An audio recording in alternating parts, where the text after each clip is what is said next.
Hi friends, welcome back to our channel I fact. So ఈరోజు video ఏంటి అంటే సమంత తండ్రి మరణం వెనుక ఉన్న అసలు కారణం ఏంటి అన్నది తెలియాలంటే వీడియో ఎండ్ వరకు స్కిప్ చేయకుండా చూడండి.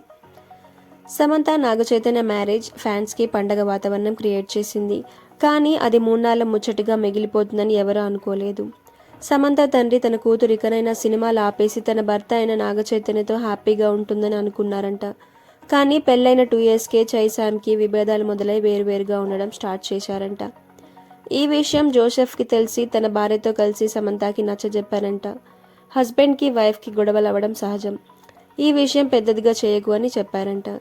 సో సమంత పట్టించుకోలేదు. చివరికి 2021లో వీళ్ళిద్దరూ డివోర్స్ తీసుకొని విడిపోయారు. ఈ విషయం పట్ల తన తండ్రి కుంగిపోయారనే చెప్పాలి. మద్యానికి అలవాటు పడ్డారంట. Chaysam కలుస్తారని అనుకున్నాడంట. But Naga Chaitanya and శోభితతో engagement విషయం తెలియడంతో మనస్తాపానికి గురై హార్ట్ స్ట్రోక్తో నవంబర్ 29న మరణించారు. మరణించిన నాటికి సమంత తండ్రి వయస్సు 65. ప్రస్తుతం సమంత తన తల్లిని తన దగ్గరే ఉంచుకుంటుంది. అండ్ డైరెక్టర్ రాజ్తో సమంత ఈవెంట్స్కి, ఫంక్షన్కి, వొకేషన్కి వెళ్ళడం స్టార్ట్ చేసిందంట.